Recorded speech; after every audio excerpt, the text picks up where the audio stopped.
Welcome to Speak with Eve. I'm your host, Eurydice, and today's guest is Rue Freeman. Welcome to the show, Rue. It's great to be back here. Everybody, Rue Freeman is a Sri Lankan writer and activist. You've heard her. She's come on our show twice already, so you probably recognize her. She's the author of A Disobedient Girl on Salman Lane and a number of books where she's been editor. She's here mostly in her role as an activist. And Rue, I wanted to talk to you about this election we've just gone through. What do you make of it? What do you think it says about our moment in time? Well, it's interesting because I was just speaking to a group of university students. When I was introduced and when I was invited to speak, one of the concerns that was expressed by the faculty was that students were feeling depressed after the elections. I was able to share with them a perspective that I feel, which is that I actually feel optimistic in this moment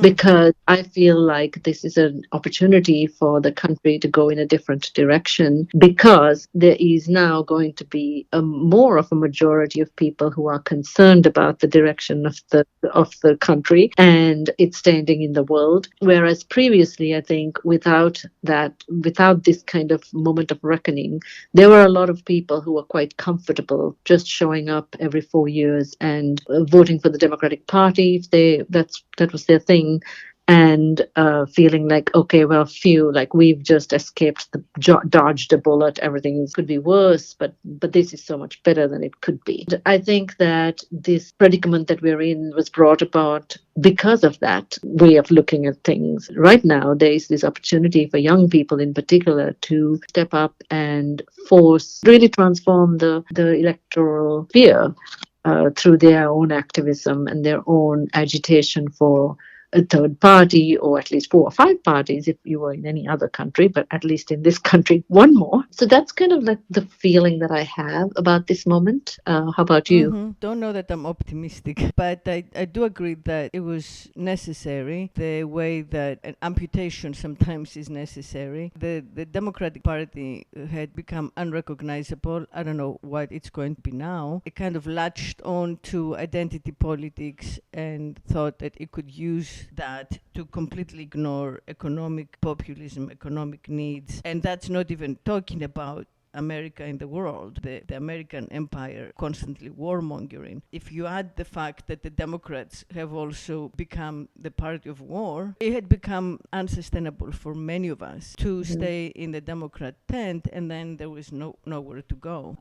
Every step of the way since 2015, I had hoped that the same thing that happened in the Republican side with MAGA might happen on the Democrat side, at first with Bernie, and then with someone who would take over from Bernie, but instead they kind of became much more retrenched and authoritative, and between the superdelegates and changing the rules for primaries and changing the rules for debates and kind of like unilaterally making decisions, there was no place for a lot of the voters to express themselves. I definitely think that there is a tremendous need for two more parties, two actual populist parties, and in time those parties would probably supersede and swallow the establishment parties. But first we need Citizens United repealed and a bunch of other changes, because right now it's like the billionaires world and we just live in it and we have to pick our own billionaire to represent us. I don't know if you have that feeling, but it's like we're in Troy and we're the Greeks and the Trojans fighting, and the billionaires are like the Greek gods, and they pick sides and they make things happen for their own entertainment. I think, of course, Citizens United, we always go back to that. One of the things I've always noticed that every 4 years, people up to the presidential elections, every single time, people start shouting about campaign finance reform and the electoral college and this and that, but nothing actually is done. One of the things I think that is important to consider when we are analyzing these things, if you're doing so intelligently and not just knee-jerk saying, oh, you sat out the election, you wanted Trump to win, or green problem, or the Arab Americans are the problem, or you're a single issue all this BS that is being flung around by the Democrats right now. If you're actually analyzing things as a citizen, I think it is important to consider that if actually the Democrats are so different from the Republicans, there would be some kind of correction every time there is a Democratic loss. There should be a correction. Things should be bad but static, but that is not the case. Incarcerations in the United States escalated and have continued to escalate over the last many decades. Poverty has risen over the last many decades. Obama deported in his time. I'm saying that Trump is going to run after illegal immigrants, but under Trump, he did deport a lot of immigrants, 2 million deportations. But during Obama's first term, he deported 3.2 million people, and in his second term, 2.1 million more people. That's Obama. The war that happened in Afghanistan and Iraq, these wars were intensified by Obama. So this idea that somehow the Democratic establishment is better it's a mythology. It is not true. These are two parties equally controlled by the same military industrial complex, by the the cryptocurrency markets, by the billionaires and the health pharmaceutical companies. These big corporations run both parties. So if the citizens want something different, then we have to be willing to recognize that, instead of just hiding our heads in the sand and saying, oh no, Trump is here. Yeah. Trump is, I know that's a depressing idea, but it's true. Yeah, and also, what are the Democrats going to do? I mean, I thought they were going to win, but I kept asking, what are the Democrats going to do when they no longer have Trump? It reminded me of that poem by Cavafy, the barbarians were at least the solution. Yeah. Right. He's getting old, and who's going to be the next demon, the worst of the two evils? This is no way to sustain party allegiance long term, to just say the other guy is worse. I do think that if we could stay a democracy, I do think that we're there to be a third party that is a populist party that agrees with the progressives and whatever. There is a section of MAGA that seems to be aligned with a lot of the progressive ideals. I think that party would get a lot of the people who never vote to vote for it. Numerically, I'm sure it's a majority, but financially, that's not the case. So that's where we suffer. Yeah. I mean, I'm curious that you actually thought the Democrats that Kamala Harris was going to win. Everybody around me on that side was confident that he was going to win. I would like to say I knew, but I had a very strong feeling she was going to lose. This was the usual Democratic playbook of, oh, we are better than them, A. B, she's a brown/black woman. She's female. And that everybody is going to forget the last, over 12 months of genocide, and everybody was going to forget the arrest and brutalization of students. Everybody was going to forget that there had been no progress after BLM, that everybody was going to forget all this and somehow show up and vote for the blue party. That's so myopic, because people suffer because of this across the board. I mean, when you think about student protests, they were across the country. These are kids from different demographics, different social classes, and there were punitive measures taken against them, very harsh measures taken against them across the country. Those are students who have parents and grandparents and families who are looking at what's happening. And I can't imagine why the Democratic Party would have thought that everybody's going to forget that. Yeah. Because Kamala Harris came on the board like the poster child of God knows what, because I could not stand to hear her. She was so dismissive of people, so dismissive of their appeals to reason and morality. I didn't like her at all. She didn't move me in any way. What I liked least about her was that she would just not speak up her mind. She would not take a stand. She would, she didn't have the moral courage or the character, the strength of character to just say what she thought about anything. It was just unbearable to watch. Constant equivocating. And then, of course, when she decides to embrace Liz Cheney and Dick Cheney and John Bolton, that was the ultimate kiss of death. It's like, Yeah. lady, if you really Yeah. think that you're gonna win by getting never Trumpers instead Yeah. of the rest of your coalition, good luck to you. And also this idea that she could just like get on Reels and or TikTok, and she could say one thing in Michigan and another thing in Pennsylvania, and these two states are not going to talk to each other. What kind Yeah. of idiot? Everything goes viral. You just sound like what you are. You are an equivocating, immoral person. If we get up and vote for an equivocating, immoral person, that's who we are too. So Yeah. in some way, I feel like, thank God there were lots of people who did not vote for that. And the idea was that we vote by gender. Yeah, exactly. This Like, is the worst. we're going to match our gender. So all women vote for the woman and all men vote for the man kind of thing. But more women Yeah. vote. So therefore the Democrats will win. It was asinine. All people Oh. of color will vote for anybody who's a person of color. And Exactly. it's so adolescent, the way that they think. It's the contempt that they have for the masses, for the people, the contempt of the few for the many. That's really Yeah. unbearable. Yeah. I've been having these different conversations after the elections with people, and what has struck me, and I say this as someone who has in the past advocated, written about, walked the streets, knocked on doors, and voted for the Democrat. Yeah, right? same, me too. I say this as that person. So it's not like I suddenly woke up and decided to be crazy. It comes not just from showing up and voting every election day, but actually being someone who's been participating in the political processes the whole time I've been in the United States. Even before I could vote, I was doing that. So it comes from a place of actual engagement. The Democrats who are blaming everybody else right now are not taking into consideration. And again, that is very condescending.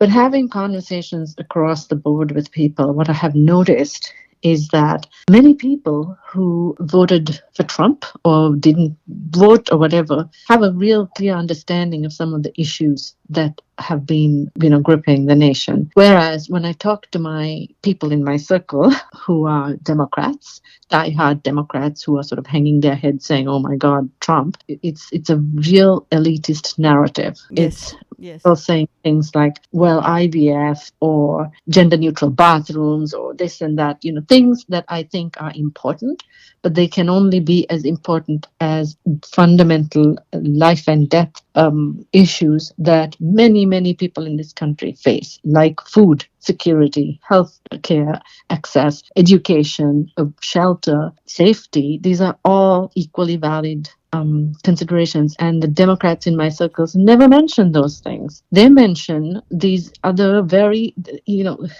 things that are very important, but are only accessible to a very select few people in the country. How many people in this country can afford IVF, for instance? So if you're going to bring IVF as your big platform, who are you really talking to? You're not talking to the breadth of this country. You're talking to a very small minority of people, but also saying that you represent the rest of the people, and then looking down on the rest of the people for voting for somebody else. I mean, it's politically insane. Yeah, and to me, this was a protest vote, 100%. It wasn't that suddenly the majority of the country woke up and decided that, no, after all, Trump is, a stable genius. Right. It was just we don't like what you've done, we feel unheard, unseen, and we'll just go with the other side because you know what? He has been paraded in front of the courts just like we have. He has been defamed, whatever it is. That laughing stock. Right, between the assassination attempts, especially the one on live TV, and all the legal cases before that were going on and on and on, it was easy for a lot more people to see him as the persecuted. And America likes the underdog. He lost, that image he had of the billionaire, entitled, crass, sexist pig, because they went after him excessively, in many cases, in my opinion, inappropriately through the legal system. And that was the first time that a percentage of the electorate turned around and looked at him and identified with him. Like, you want to take him off the ballot. It doesn't matter if people don't plan to vote for him. They understand that goes too far. So I think that's where it began. But even like the IVF, that you just mentioned. He never said he was against IVF. The rich Yeah. love IVF. They Yeah. Yeah. they're not gonna touch any of that stuff because that's what they like. Yeah. Especially the pro-lifers. They want everything. Everybody having children in all kinds of manners. Yeah. Kind of like demeaning that they think that we're going to vote on one thing, like IVF or abortion, when the Supreme Court said chemical abortion is legal. 90% or something of abortions now are through the abortion pill. I think that persecuting Trump for treason and the attack on the Capitol and all of those things were valid if they had actually been done correctly and seen to their natural end. They were not. Yeah. Because the Democrats were ineffectual in that regard, because they would have had, if legal procedure, done. Yeah, they should have done it right away, not after he announced he's running again. Yeah, it's true that, I mean, if you and I, as human beings, even if you think about it as like cliques, like remember, like you're in high school or you're in college and there's a clique of people and they're all the inner circle and they treat you like you're like this backward person who isn't wearing the latest, I don't know what the latest thing is, Prada, I don't know. We are not wearing that, so therefore you must be like, not very classy and you are left out. Well, what in God's name would make you want to join that clique? No, you're going to find a different clique. And this is such a fundamental problem with the Democratic Party, which is like this disregard and way they talk about everybody else, like, oh, these stupid people, or this. I was on the plane coming back from Europe, actually, and there were these two people who were sitting next to me, and I was, sort of briefly chatted, and they were coming back to the US after the elections, and they were like, oh my God, we have to go back, and then they started talking about how terrible it is and people are stupid and all of this, the usual stuff, right? And then also they said this thing about, oh, they're so scared for what's going to happen to Ukraine. They went on about that. And at some point, the guy who was sitting next to me, he's from North Carolina, she was from California, he turned to me and said, oh, I don't want to, what are you doing? And I said, I'm actually writing an article about the election, so I'm interested in your conversation. And he said, oh, I don't want to offend you in case you voted for Trump. No, I mean, do I even, whatever. Okay. I said, no, I did not. But I said, consider the conversation you just had. The two of you sat down and you expressed great concern for what's going to happen to Ukraine. But look at the cap I'm wearing. It has Palestine on it. What do you, like, you didn't even mention that place. And you're both white people who are concerned about Ukraine and think everybody else is stupid because they voted for Trump. I work all day on Palestine. I'm deeply connected to the socialist movement here in the US. To the fact that just because I didn't vote for Trump means that somehow I'm aligned with you it's incorrect. It's an incorrect assumption. I find this kind of conversation among many Democrats as condescending. The way you dismiss huge swaths of the population in the United States and feel no kinship with the rest of these people, as if somehow you're this pure person when you personally are blind to the fact that your government has been perpetrating genocide for over a year, and that doesn't even cross your mind. If you look at the vote that just happened, this is still a democratic president. There was no change in that vote. There has been no change even after having lost an election. So this should tell people whom they're actually answerable to. It is not to you and me who go, pony up to the ballot box. They're answering to somebody else entirely. It's really all about money, unfortunately, and you can't simplify it. It's complicated. We can't simplify it too much. It's hard to say one issue is greater or more important than the other.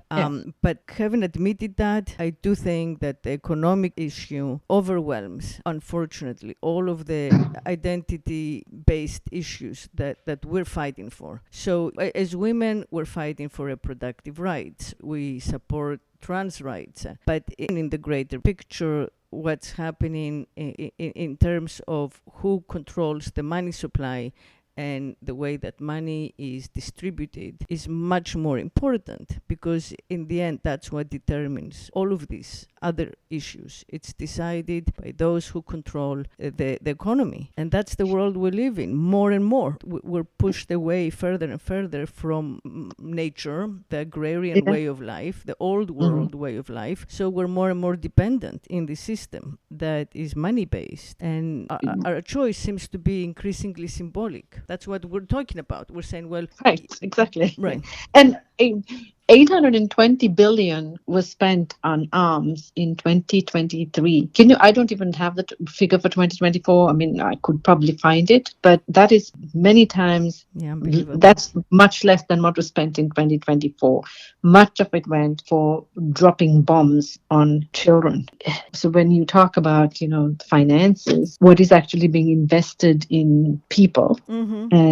and actual life versus what is being invested in military and ending life. There's a Mm-hmm. big space there for people, if they actually want to come to get to the bottom of things, can occupy and think about. Mm-hmm. I mean, that's why I feel optimistic now. Somebody wrote to me, someone you and I both know, but in the literary world, saying something like, this taking me to task. This is before the elections, not supporting Kamala Harris, and saying this: if Trump comes, the demonic powers of Trump will be in all our living rooms. And what I want to say is, no, they have not been in your living rooms in the past. They may well be in your living rooms now. And maybe that is finally going to light a fire under your ass. Because up till now, it hasn't, because you've been happy to vote for the Democratic Party and pretend that everything is fine when it isn't. People are poor, mostly black, but also white. People are still incarcerated in massive amounts of,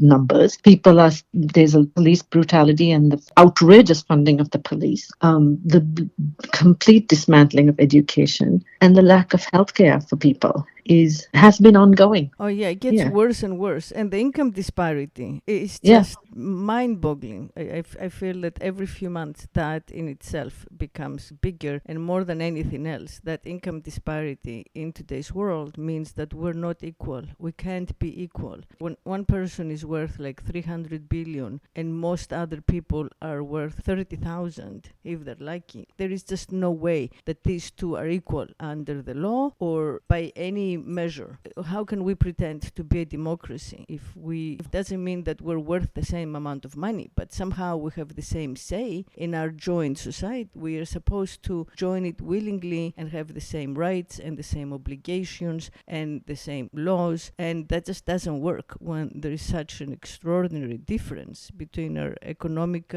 capacities, and then you have generational wealth, right? So we're a country of immigrants, but we still have the power of generational wealth. So when you have so many people coming, new immigrants like you and I, or all the people who have been coming more recently, immigrants come with nothing. You're supposed to be equal to people who inherit from the boomers. So the system needs to be reconsidered. We need to rethink the way that money is distributed. Yeah, yeah. And also to that point, I don't know if I mentioned this before, but Matthew Desmond's, who wrote Evicted, his new book, which is Poverty by America, that's the title, which I think is a great title, is actually talking about the innumerable ways in which there are tax breaks given to the wealthy, and it is never considered, a handout, whereas everything that is given to poor people is considered, unearned handout, like food stamps or subsidies for housing or health, Medicaid.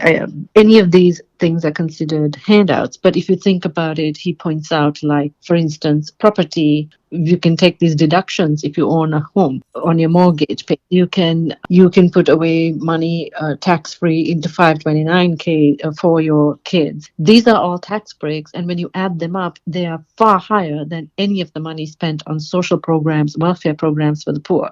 But we never talk about those in the same terms, because it's perfectly fine to do these things for rich people. It is not fine to do any of it for poor people who actually need it. And there is no regulation on the processes that are in place, like predatory landlords and predatory banking systems, like check cashing places for people who don't have bank accounts. All of these things, they're designed to keep the poor getting poorer by the day and really seeing no way out. So if they feel like they're going to vote for someone who is going to blow everything up, can you blame them? I cannot blame them. And I do agree, the corporate welfare is rampant. We pay taxes, and the taxes are used to give breaks to corporations.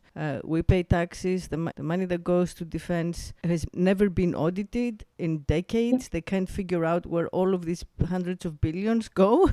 Yep. And there is no accountability. They're like, oh, oops, okay, then we'll raise your budget anyway. The system of what you said, the tax breaks is growing. There are like tens of thousands now of pages with these different breaks and exceptions. If you have an army of accountants, you can get away with anything. And we all know that. The millionaires, and especially the billionaires, they just have like family foundations, and they pay all the members of the family huge salaries, and then the money goes there to appearing to be non-profit. The whole non-profit thing as tax breaks is a scam. Everybody knows that. By now people know that because there have been conversations in public in the public discourse about billionaires like Bill Gates donating money for people to take vaccines from the pharmaceutical company in which he's the main shareholder, kind of thing. I think that our population is intelligent and is interested and is engaged. I think that a lot of people understand that the system is wrong. They just want someone to go in there and change it. And the only one who was saying that we're going to change it was Trump. So they were like, well, we have nobody else. I guess we're stuck with this billionaire. I mean, I really think that they just want the system to be changed. They know it's corrupt. He calls it rigged. And I think that's why it was a protest vote. That's what people want. I think the majority. They don't want our current economic model, which started in World War II, really, after World War II, is to just keep adding dependents and consumers. They're doing it. They did it here. They're doing it they did it in Europe with the EU. I think maybe the BRICS is going to do it next. They're trying to consolidate themselves under a single currency, and then they all have to buy, I guess, China's products. So we are enslaved consumers. They'll pay the population. They want the population, and they'll somehow keep us financially afloat enough so we can buy the goods of the biggest corporations, and that's it. Yeah. I mean, I've often thought of the United States as actually a marketplace, and it is every marketplace goes. The people who have money prosper, and those who don't have to be convinced that there is something worth buying. We run around like crazy people trying to purchase this and purchase that we are told is very necessary for our very existence, including our 401ks and investment portfolios, which really serve nobody except the billionaires. And then we act surprised when things fall apart. But this is how everything is run here. It serves a very small minority of people, and the rest of the people, like you just said, are consumers and dependents. Yeah. And then we have this deficit, right? And everybody's pretending that that's just imaginary. It's an imaginary debt, and it's real. I mean, that's part of that indebted nature of our existence, that we are always going to be debtors in one way or another. We're going to owe. Yeah. Do you feel, we talked at the beginning about ways forward and who's going to come to the forefront? And I said I'm optimistic, and you said you weren't. But yes. Thinking, I mean, Jill Stein got quite a number of votes throughout the country. She did not make the difference in why Kamala Harris lost, though people would like to say that without actually looking at the numbers. And also, when you said, you pointed out that the Democrats went after Trump, and we may disagree about the ways that it happened, but I don't think we do. I think we're pretty close on much of this.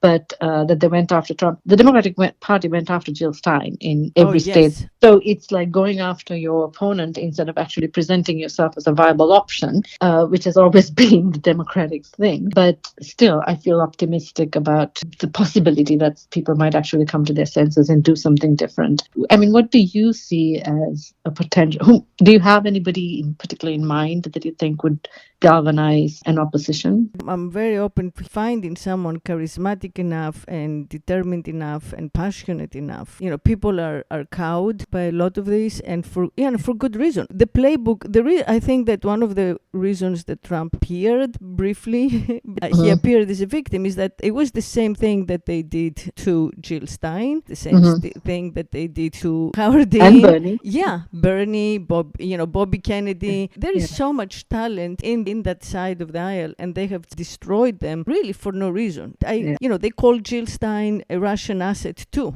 in 2016. I mean, it was insane. Bernie would have won. If they had let Bernie win the nomination, he would have defeated Trump that election. He would have won it. If they had let Bobby Kennedy run this time, he might have got the nomination. If it was just him, I don't know who else would have run. But over Kamala, he would have won. I don't know why more people didn't run. I don't know what was happening behind the scenes. Even the way that Biden was kind of like selected after the South Carolina primary in the previous election was suspicious to me. The way that Bernie very quickly went along with it. I know he had a heart attack. At the time, I thought, well, he almost died, COVID. It's very hard to understand what has been going on behind the scenes. I don't see the talent that would make me excited to work for them, for him or for her or for them. I mean, there is AOC and Rashida Tlaib. I'm going to hear her speak today. There are some people, going back again to an earlier point you made, there is a coalition that needs to come together that includes the Green Party, the Socialist Party, a lot of the young people who are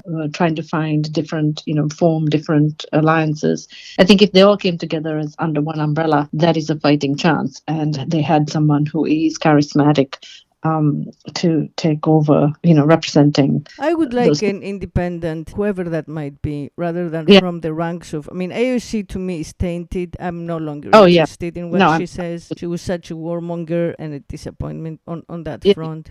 Someone who hasn't been so deep in the Democrat Party in fighting would be great. There is space for a new women's movement. Conversation can be had about how do we as women move forward in a way that makes us feel empowered again. I haven't really heard much. I have heard people say, okay, we're gonna stockpile in hormone therapy or abortion pills, but I haven't really picked up the energy of a new movement, which is what we need now. Hopefully it will happen, because when you're in the opposition, you always get stronger. You get more support. So there will be more and more people again joining this coalition in opposition to the incoming administration. If we can take advantage of that as it happens and get the right leader in front of a movement again, I think then I would be optimistic. I mean, optimism takes work, right? You have to actually work to. I know I'm this piece that I'm writing. I'm just so buried in work that I haven't finished it, but it's get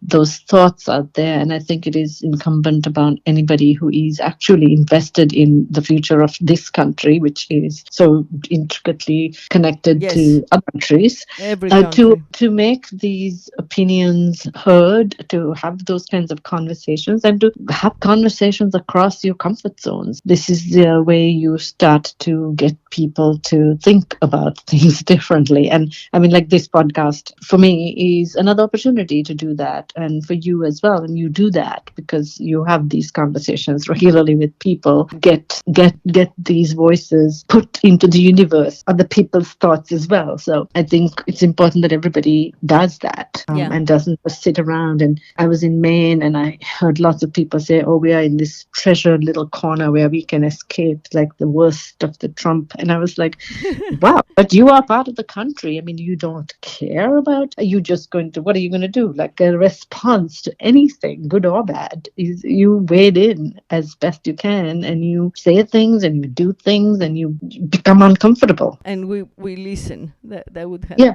We speak and we also listen. Of course, yes. I mean, in this case, we get to talk, but we're listening to one another, Thank you. Thank you for coming on the show today. And everyone out there, thank you for listening. And until next week, keep speaking up.